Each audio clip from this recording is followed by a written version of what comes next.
El derecho administrativo en la República Dominicana comienza a vivir una etapa interesante, sobre todo porque en los últimos 10, 15 años se ha producido una importante transformación que ha ido de la mano sobre todo de los avances en el ámbito económico. Y ello ha motivado una transformación importante de su legislación administrativa en distintos sectores, como el tema de la electricidad, de las telecomunicaciones, de la banca, de los seguros, de los mercados de valores. Todo ello ha generado la introducción de conceptos modernos del derecho administrativo. Una ley que no puede dejarse de mencionar a la hora de introducir el derecho administrativo dominicano a la modernidad, a los nuevos conceptos, es la Ley Monetaria y Financiera, que constituye realmente un avance de lo que deben ser otras leyes administrativas que cubran la actividad total de la administración, como las que tienen que ver con la actividad y el procedimiento administrativo, como lo que tiene que ver con la organización de la administración pública, y además una ley que regule todo lo relativo al patrimonio de las administraciones públicas. En la noche de hoy, con motivo de la inauguración del primer máster del Derecho de la Administración del Estado, a que auspicia la Fundación Global conjuntamente con la prestigiosísima Universidad de Salamanca, tenemos la dicha de contar en el país con uno de los más destacados administrativistas de Europa, de España, pero también que ha tenido una trascendencia importante, muy conocido en América Latina, el profesor Ricardo Rivero Ortega, que a pesar de su juventud, como les dije, ya constituye uno de los administrativistas de referencia en el ámbito europeo y en el ámbito iberoamericano. El profesor Ricardo Rivero es autor de varias obras, entre una sobre derecho administrativo económico y también otra obra sobre la noción del expediente administrativo. Aparte de eso, su dedicación plena a la enseñanza la complementa con numerosos ensayos escritos en las más prestigiosas revistas de España, de otros países europeos y de América Latina. Trabajos que comprenden una amplia temática sobre contenidos esenciales del derecho administrativo. El profesor Ricardo Rivero Ortega proviene de una familia de juristas. Su padre, don Enrique Rivero Irsen, es uno de los administrativistas más excelsos españoles, de un reconocidísimo prestigio en toda Europa y un verdadero y auténtico maestro del derecho administrativo. De manera que no nos extraña que el profesor Ricardo Rivero Ortega también esté trillando los mismos pasos de su padre. Hoy tendremos la dicha de poder escucharle disertar sobre los avances y retos que presenta el derecho administrativo en el siglo XXI. Y desde luego podremos apreciar a partir de su conferencia los avances y retos que tiene el derecho administrativo dominicano en este siglo que recién se inicia. Con ustedes, el profesor Ricardo Rivero Ortega.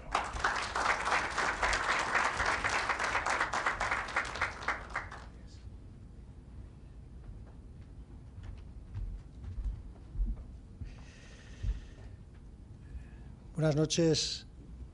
Es para mí un honor dirigirme a ustedes hoy aquí, disfrutando además de la oportunidad de reencontrarme con buenos amigos, como ha quedado claro tras la generosísima presentación del doctor Olivo Rodríguez, y también la oportunidad de conocer este bello país por primera vez. Quiero por ello agradecer a los responsables de Fundeglobe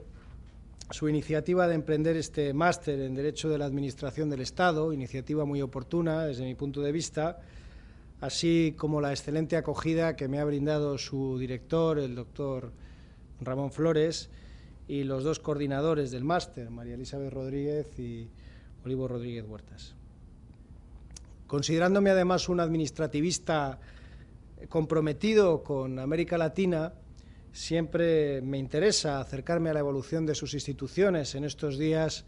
a las de la República Dominicana. A ellas, a las instituciones administrativas en Latinoamérica, he dedicado ya casi 15 años de labor investigadora, traducidos en 10 libros, el Estado de Derecho latinoamericano, instituciones administrativas, desarrollo y control de la corrupción, los que ha citado el doctor Rodríguez Huertas, y múltiples proyectos de colaboración con entidades públicas y privadas del continente, participación en la elaboración de anteproyectos de ley, informes, en fin, proyectos del Banco Mundial, códigos éticos, etc. Puedo por ello decir, y esto es lo que me da cierta ventaja respecto de muchos de mis colegas españoles que se han especializado en otras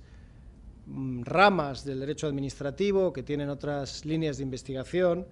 Conozco bien el derecho administrativo iberoamericano, a estas alturas ya creo que puedo decirlo, aunque también, por supuesto, debo conocer el derecho administrativo europeo. Me he formado en Alemania y he podido también impartir docencia en la Universidad de París X, en Francia, contemplando las distintas mutaciones, trascendentales mutaciones que ha experimentado el derecho administrativo europeo en los últimos 25 años. Tal vez uno de los procesos más dignos de atención que está viviendo el derecho administrativo en este siglo XXI es precisamente ese surgimiento de un verdadero ius comune como consecuencia del proceso de integración en Europa, por mor de las aportaciones jurisprudenciales y normativas producidas en el seno de la Unión Europea y de sus instituciones, básicamente la Comisión, también el Consejo y, desde luego, el Tribunal de Justicia de las Comunidades Europeas. Las instituciones del derecho administrativo en todos los países miembros de la Unión se van aproximando, tomando lo mejor de las experiencias comparadas, reproduciéndose a aquellos sistemas que funcionan de manera más eficiente desde el punto de vista de los derechos de los ciudadanos y generalizando esas soluciones a todos los países de Europa. No quisiera, sin embargo, a pesar de ser este fenómeno de construcción del derecho administrativo europeo tan importante, reducir mi ponencia a lo que pasa en Europa, a las perspectivas y retos del derecho administrativo en Europa. No quiero que me tilden de eurocentrista, pero tampoco quisiera solo centrarme en Latinoamérica, porque el derecho administrativo, en cierto modo, y este es otro de los fenómenos que estamos viviendo en este siglo XXI, en esta disciplina, se ha universalizado. En el escenario de la globalización, es casi ya un tópico decirlo, ha extendido el derecho administrativo su presencia a todas las democracias desarrolladas o en vías de desarrollo, de manera que hoy existen leyes administrativas básicas de procedimiento, de control judicial, de contratos públicos en los 5 continentes, ¿no? En el Instituto de Investigación para la Administración Pública de Spira, en Alemania, donde he realizado algunas estancias investigadoras, he tenido la oportunidad de compartir impresiones con administrativistas rusos, japoneses, tailandeses, desde luego muchos latinoamericanos. Cuando uno, en fin, conoce, por ejemplo, que la ley de la jurisdicción contencioso-administrativa de Alemania ha servido de modelo para el establecimiento de un orden de tribunales de esta naturaleza en Tailandia, se da cuenta de hasta dónde han llegado, en fin, las aportaciones de los grandes maestros del derecho administrativo europeo, ¿no? Como consecuencia del proceso de expansión del Estado de Derecho y de sus consecuencias en la estructura institucional de las democracias. Pero antes de referirme al presente de la globalización, que sin duda marca el desarrollo del derecho administrativo en el siglo XXI, conviene que recordemos un poco la historia, porque el derecho administrativo es tributario de sus casi tres, estamos en el tercer siglo ya de historia. Suele situarse históricamente el origen del derecho administrativo junto al surgimiento de la administración contemporánea, ¿no? Aquí son básicos los estudios del profesor García de Enterría, tras la Revolución Francesa, en 1789, el precio que pagaron los revolucionarios por su heterodoxa interpretación de la división de poderes fue el sometimiento del aparato público a controles y normas presididas por la obra pretoriana posterior del Consejo de Estado. Antes, no obstante, aunque yo, por supuesto, considere indiscutibles las tesis del profesor García de Enterría, hay que recordar que existían, por supuesto, normas administrativas, reglas para la burocracia. Los revolucionarios franceses pagaron ese precio por la disidencia interpretativa de la división de poderes,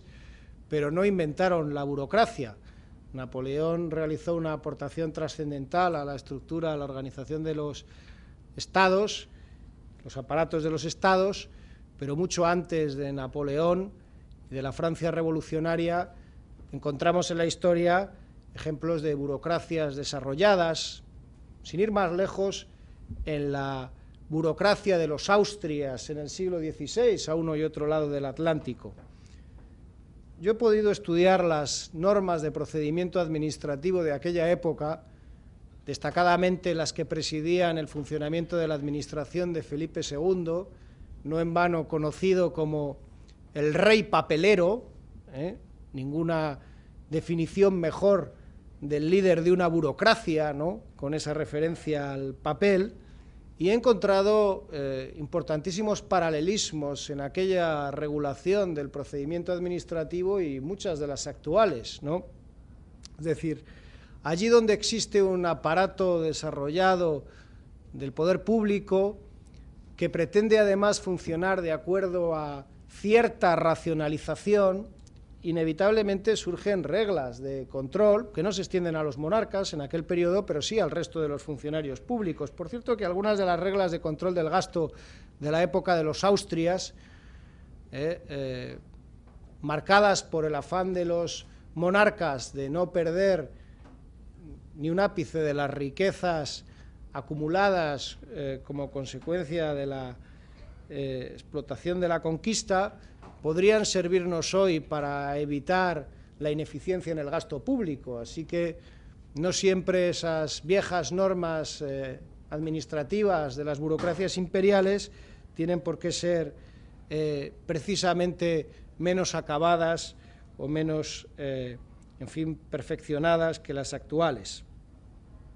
Las instituciones históricas castellanas demuestran la existencia de un derecho administrativo hace 500 años, pero también encontramos antecedentes de nuestro derecho administrativo mucho antes, ¿no? Estamos en el tercer siglo de historia del derecho administrativo que se produce tras la Revolución, pero algunas de las raíces de nuestro derecho administrativo actual pues son mucho más antiguas, ¿no? Siempre utilizo como ejemplo uno detectado por el profesor Villar Palasí, otro de los grandes administrativistas españoles del siglo XX, sobre el origen de los plazos máximos de duración de los procedimientos administrativos. El plazo máximo de los 6 meses, 3 más 3, que todavía está vigente en la ya no tan nueva Ley de Procedimiento Administrativo de 1992. El profesor Villar Palasí remonta a la existencia de ese plazo máximo de duración de los procedimientos administrativos a la época de Roma, al Imperio Romano. No estaríamos hablando, por tanto, de 500 años del derecho administrativo, sino de un milenio. Por cierto, que poco hemos avanzado en 1000 años. Hace 1000 años los romanos, en fin, que se desplazaban por aquellas estupendas calzadas para la época, pero en carros tirados por caballos, se marcaban un plazo de 6 meses para tramitar los procedimientos administrativos, ¿no? Tenían que cruzar el Mediterráneo para viajar a la Hispania de entonces, llevando en sus toscas tablillas las instrucciones del emperador. Y 6 meses para la tramitación de los procedimientos administrativos. 1000 años más tarde, los legisladores españoles redactan la Ley de Procedimiento Administrativo, tenemos ordenadores, faxes, internet, automóviles, aviones, pero los funcionarios necesitan el mismo plazo para tomar las decisiones, también 6 meses, ¿no? Parece que no hay nada nuevo bajo el sol, ni siquiera un poco más de espíritu de resolución de los problemas en tiempos más cortos, ¿no? Me parece especialmente elocuente este recordatorio del origen del tiempo de duración de los procedimientos y expresivo de que la fuerza más poderosa que marca el funcionamiento de las instituciones administrativas, estoy convencido de ello, es la inercia, la inamovilidad. Siempre es más fácil seguir haciendo las cosas como siempre se han hecho y no más deprisa. Es fundamental, sobre todo en el funcionamiento de las instituciones administrativas, no hacer las cosas más deprisa, ¿no? En 1000 años no hemos acelerado en absoluto el funcionamiento de la administración, debería hacernos reflexionar en el plano de las reformas. ¿Hay algo nuevo bajo el sol? Podríamos preguntarnos al encontrar un régimen administrativo tan próximo al nuestro en Roma y todo un régimen de los procedimientos bajo el dominio del rey papelero, del burócrata por excelencia, el verdadero inventor de la burocracia que fue Felipe II, ¿no? Pues sí, algo nuevo tenemos bajo el sol, afortunadamente, por supuesto lo hay. La consolidación de la democracia como régimen y del Estado de Derecho como principio básico, el Estado constitucional, en suma, que obliga a la construcción de un derecho administrativo conforme a sus postulados. Este sería el avance. De ahí este recordatorio histórico, también crítico, en el que he señalado algunos de los puntos en los que no se ha producido avance alguno. En concreto, en la cuestión de los tiempos, no se ha producido ningún avance en el derecho administrativo en 1000 años. Sí se ha producido un avance considerable en lo que se refiere a la orientación democrática del derecho administrativo y su adecuación a los principios del Estado de Derecho. Si tuviera que señalar lo que a mi juicio representa la principal aportación, el avance, como digo, más significativo del derecho administrativo en todo el siglo XX, en su segunda mitad especialmente, elegiría la constitucionalización de esta disciplina. Así, frente a la célebre fórmula de Otto Mayer, recuerdo que decía Otto Mayer, el derecho constitucional pasa, el derecho administrativo permanece, por esa impronta de inercia que es propia de las instituciones administrativas, frase que nos permite sonreír a los administrativistas frente a nuestros colegas de Constitucional, pero frente a esta frase de Mayer ha triunfado, por fortuna, se ha impuesto la visión del derecho administrativo como derecho constitucional concretizado, expresión del también administrativista alemán Werner. Así, las instituciones del derecho administrativo se han demostrado claves en la realización de los principios y los derechos constitucionales. Dependiendo en realidad la vigencia y puesta al día de estos principios y derechos constitucionales, del texto de la Constitución en su principal contenido, como también los programas de gobierno, por cierto, de su implementación jurídico-administrativa. Si es cierto que el demonio está en los detalles, como suelen decir los anglosajones, los detalles son el derecho administrativo, lo que nos da a los administrativistas cierto componente diabólico, nos obliga al menos a menudo, bien conscientes de ello serán mis colegas presentes en la sala, quien se ha tenido que manejar con el derecho administrativo ha podido ver probablemente algún elemento diabólico en estas instituciones. Pero hay que intentar que esos manejos del derecho administrativo se realicen al servicio de los ciudadanos. La ventaja que tiene el derecho administrativo respecto al derecho constitucional, si colabora con este, es su condición de verdadera herramienta de realización de principios, de ideales, de postulados, de directrices, que de otro modo pues, se quedarían en el papel. Los administrativistas podemos, estudiando el derecho constitucional, sobrevolar las instituciones, perdernos en el mundo de las ideas, pero adquirimos nuestra condición, en realidad, cuando nos convertimos en fontaneros, en submarinistas, ¿verdad? Cuando trabajamos a pie de tierra, ¿verdad?, a pie de obra, e intentamos realizar lo que la Constitución dice con las normas, los reglamentos, los actos. Orientar el derecho administrativo como herramienta para la efectividad del Estado social y democrático de derecho y de los derechos de los ciudadanos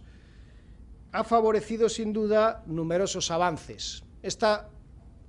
reorientación constitucional del derecho administrativo ha permitido que esta disciplina contribuya realmente a mejorar las condiciones de vida de los ciudadanos y de las personas en general,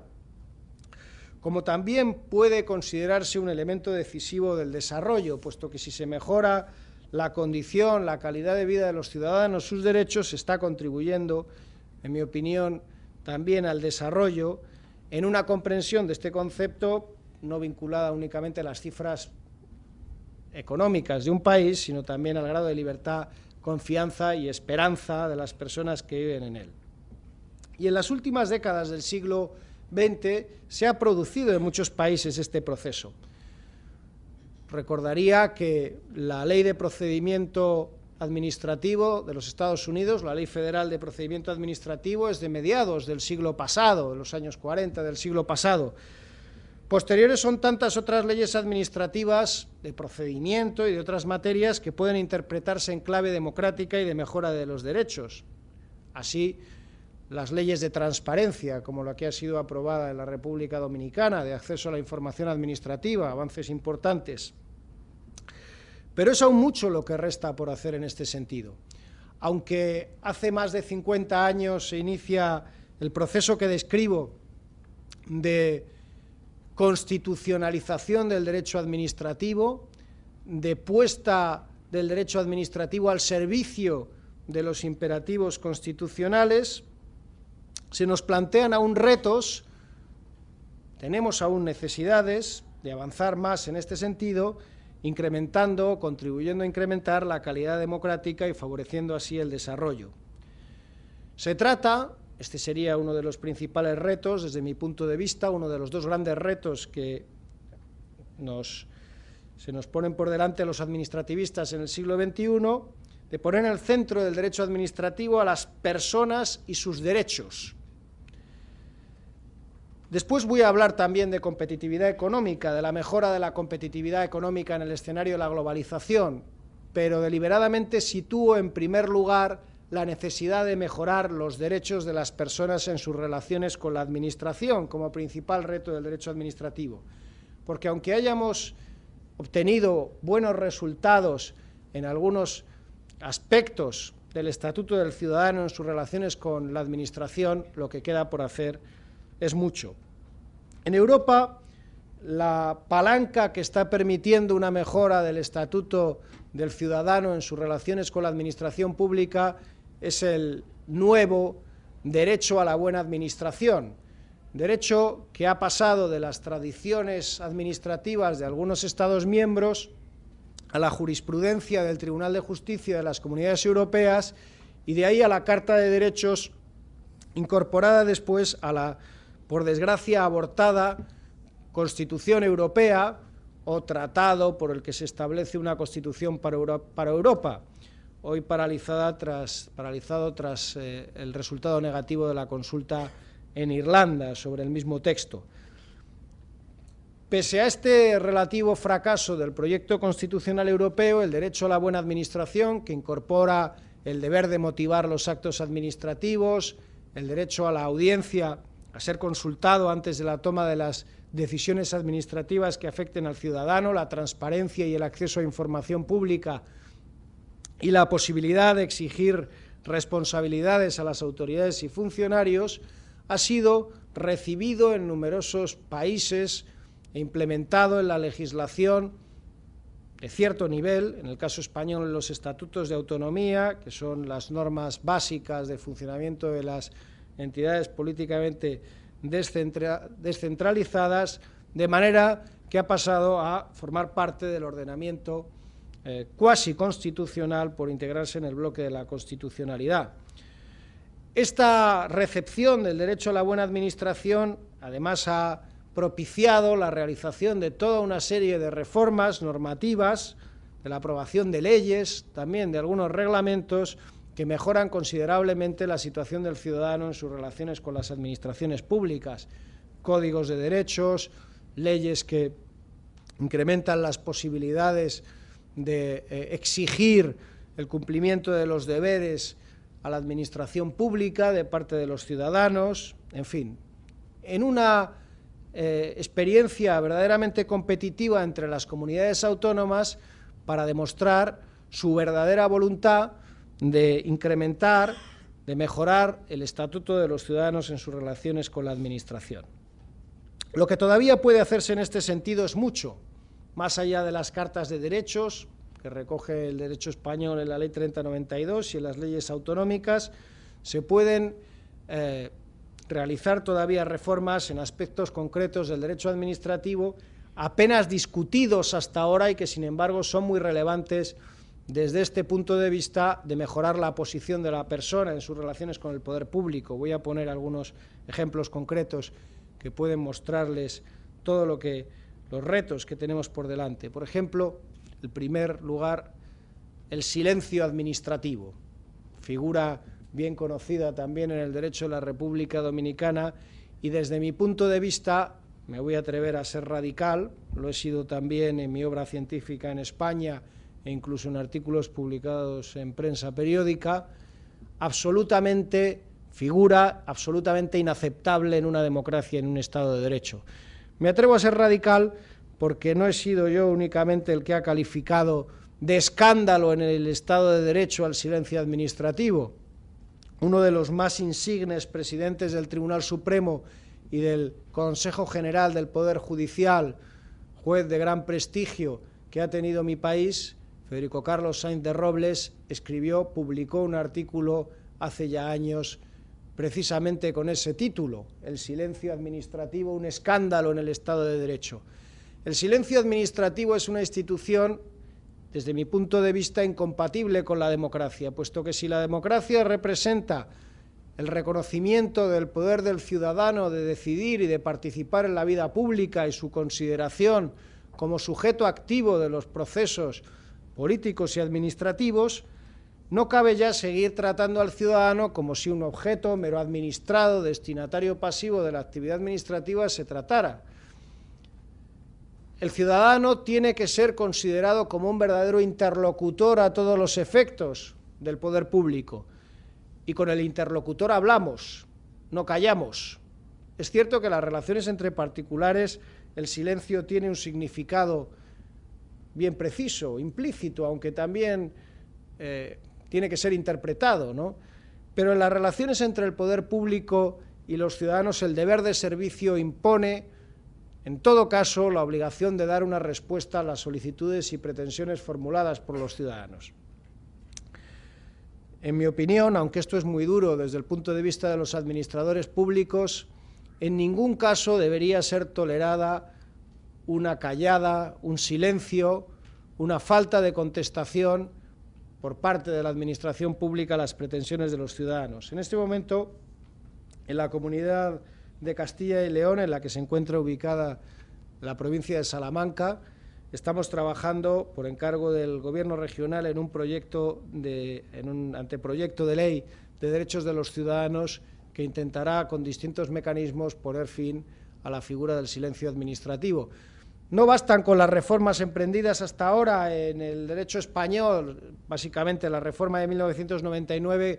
que intenta generalizar los efectos positivos del silencio o extenderlos a numerosos ámbitos, particularmente en el ámbito de la intervención económica, porque el silencio positivo, lo tiene dicho la doctrina española hace años, solo sirve para plantear posibles perjuicios al interés público, generar incertidumbre, inseguridad jurídica. No puede generarse confianza e inversión desde una falta de contestación de la Administración a la pretensión de un particular, un empresario que quiere construir o que quiere desarrollar una actividad a partir de un previo reconocimiento de su derecho por parte de la Administración. En este terreno de la mejora de los derechos del ciudadano, la eliminación o reducción al mínimo del silencio administrativo es uno de los retos fundamentales, pero hay otros, ¿no? la mejora de las relaciones informativas entre el ciudadano y la administración,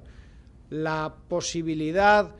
del ciudadano de dirigirse a las oficinas públicas, a las entidades públicas, para ser convenientemente asesorado e informado sobre los requisitos necesarios para el ejercicio de sus derechos, la simplificación administrativa, a la que después me referiré. Hay un gran número de reformas administrativas que siguen siendo precisas para realizar efectivamente el Estatuto del Ciudadano en una democracia y un Estado de Derecho. Reforzando además la posición del ciudadano a través de estas reformas, no solo se está realizando los principios constitucionales, también se contribuye a la mejora de la competitividad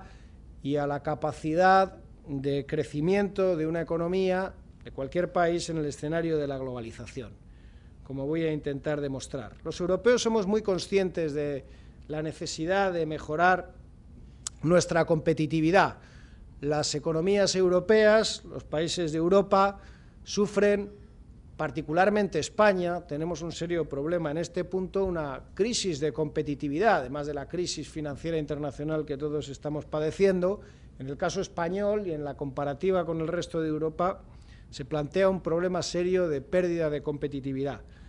Y hace ya años existe un debate serio, profundo en Europa sobre las reformas a emprender para mejorar la competitividad de nuestras economías.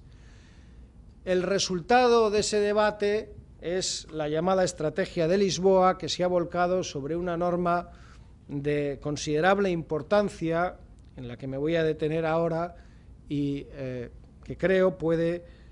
ser un texto a manejar por quienes estén preocupados sobre las reformas, a quienes le interesen las reformas futuras, los principales retos y las líneas de evolución del derecho administrativo. Esta norma es la llamada Directiva de Servicios. La Directiva de Servicios, que tiene que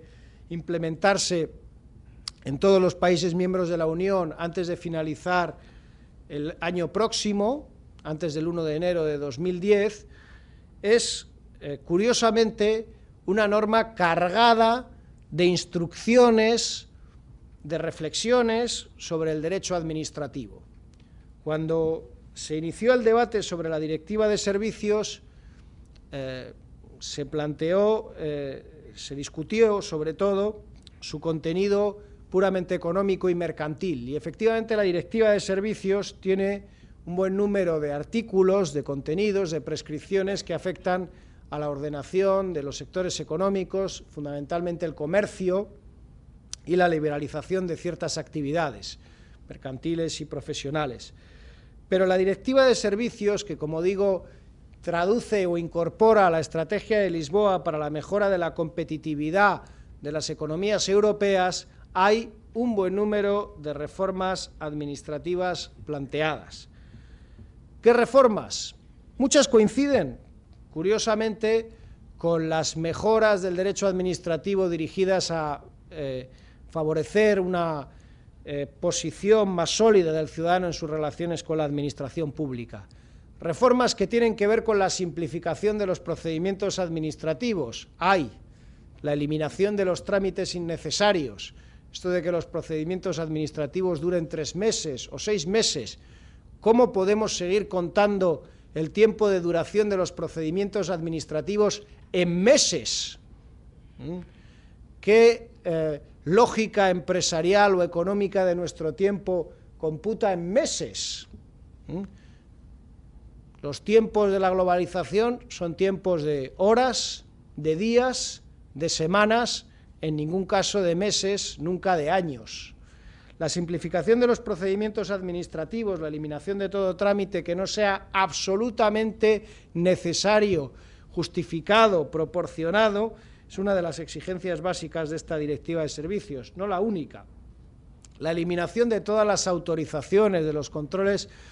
de autorización innecesarios, que puedan ser sustituidos por meras comunicaciones previas a la administración de la realización de actividades. La introducción de la administración electrónica como presupuesto básico de la reforma administrativa, la posibilidad de que los ciudadanos se dirijan, se comuniquen con la administración desde cualquier lugar, la desaparición de las, en fin, esta es la expresión española, las colas, las filas, esas series de ciudadanos esperando ante una ventanilla pública para recibir un documento, para formular una solicitud, la posibilidad de presentar por vía telemática cualquier escrito, cualquier impreso, cualquier documento o realizar cualquier trámite en un procedimiento administrativo. Esto no es solo, en el caso europeo, una política de modernización que pueden emprender o no los gobiernos, es una exigencia de la Directiva de Servicios, la ventanilla única, la concentración de todos los trámites a realizar para conseguir las autorizaciones necesarias para emprender una actividad en una única instancia administrativa, ¿no?, eliminando la necesidad de tener que dirigirse a varias oficinas o varios lugares para conseguir los permisos necesarios para llevar a cabo la actividad empresarial, ¿no? Las reformas del derecho administrativo impuestas por la Directiva de Servicios son muchas y de gran calado. Veremos si los españoles somos capaces de desarrollar toda esta agenda, pero no deja de ser significativo que cuando nos hemos mostrado por fin plenamente conscientes del alcance, de la gravedad de la crisis económica que sufre también mi país, la agenda de reformas que ha mostrado el Gobierno, que ha presentado el Gobierno para luchar contra la crisis, sea básicamente la contenida en la Directiva de Servicios. El Gobierno español, cuando ha aprobado un paquete de reformas contra la crisis económica, lo que ha dicho es que por fin, ya cuando queda poco más de un año para cumplir con sus previsiones, va a llevar a cabo lo que la Directiva de Servicios establece. Esta es una cuestión que también debería hacer pensar a los responsables públicos, ¿no?, desde el punto de vista de los tiempos, que últimamente me preocupa en mi labor investigadora, la cuestión de los plazos y la duración de los procedimientos administrativos. Si una directiva europea establece un plazo de transposición hasta finales del año de 2009, ¿es necesario esperar hasta finales del año 2009 para llevar a cabo todas estas reformas del derecho administrativo? ¿Hay que temporizar las reformas del derecho administrativo para que lleguen en el último momento o coincidiendo, ¿por qué no?, con la proximidad de los periodos electorales? Las reformas estructurales y el derecho administrativo deberían, hasta cierto punto, desvincularse de las estrategias políticas, si esto fuera efectivamente posible, ¿no?, porque se trata nada más y nada menos de luchar contra la crisis y de mantener el Estado social, ¿no? El Estado social es un Estado prácticamente irrenunciable, desde luego en el caso de las democracias europeas, sostenible en cualquier otro escenario, pero necesitado de una financiación suficiente. El Estado social no se puede financiar en una economía quebrada, y para poder financiar el Estado social, para que el presupuesto sea lo suficientemente saneado como para financiar el Estado social, es preciso atraer inversiones, favorecer la actividad económica, incrementar la competitividad y, como he intentado demostrar en esta explicación de los contenidos de la Directiva de Servicios, en Europa se ha llegado a la conclusión que buena parte de las reformas a llevar a cabo son reformas del derecho administrativo. El derecho administrativo, por tanto, se muestra como un factor de competitividad en el escenario de la globalización. Los Estados, para ser más competitivos, pueden optar o bien por llevar a cabo recortes sociales, por ser poco escrupulosos en sus normas de protección del ambiente, por ofrecer condiciones extraordinariamente favorables en cuanto a los precios de distintas infraestructuras o distintas necesidades a los inversores, o pueden optar por eliminar las trabas burocráticas, las dificultades de realización de la actividad económica, por generar las condiciones necesarias para que se lleve a cabo esa actividad con los mejores resultados. Y en Europa la única vía que tenemos por nuestros imperativos constitucionales es esta segunda, ¿no?, si queremos mantener el Estado social. Aún así tenemos que replantearnos hasta qué punto los estados, tal y como los hemos construido, y los derechos administrativos que hemos construido son los más adecuados, son compatibles con estos objetivos. Yo no soy neoliberal, nunca lo he sido, ni siquiera cuando, especialmente aquí en América Latina, era la moda reformista, los postulados de la liberalización, de la privatización, de la desburocratización, de la desregulación hace 10 años. Yo ya me manifesté hace 10 años en contra de esos postulados neoliberales, pero soy crítico, muy crítico con los gobiernos. Creo que los gobiernos, que deben ser fortalecidos, también tienen que asumir toda una serie de controles y asumir también su responsabilidad, sus responsabilidades en el buen funcionamiento de la cosa pública. Creo que los gobiernos latinoamericanos, tienen que ser conscientes, tienen que aceptar que las instituciones administrativas son claves para propiciar el desarrollo mediante la prevención de la corrupción, la garantía de la legalidad, la objetividad en los procesos de toma de decisiones, y que no es incompatible la eficacia de la administración con el respeto de los derechos de las personas. Creo que tenemos que construir un derecho administrativo mucho más orientado hacia los derechos de las personas, porque la realización de los derechos de las personas favorece también la competitividad económica y el crecimiento de las cifras económicas. Creo que tenemos que olvidarnos de un derecho administrativo pensado solo para robustecer el Estado, para permitir la ejecutividad de los actos administrativos, para evitar la paralización de unas políticas públicas que pueden no ser las más adecuadas de todas las posibles. Tenemos que reforzar el Estado, pero también reforzando el Poder Judicial, las instituciones de control, aprobar normas que obliguen a la realización de unas políticas públicas comedidas, razonables, reflexivas, en fin, proporcionadas. Decía Voltaire que nada produce más confusión y oscuridad en la mente de las personas que la lectura de los iuspublicistas. Esto lo decía Voltaire en su diccionario filosófico, en La Voz de Derecho Público. En mi opinión, nuestro principal desafío es construir un derecho administrativo claro, diáfano, en fin, agradable, como los paisajes de esta bella tierra. Muchas gracias.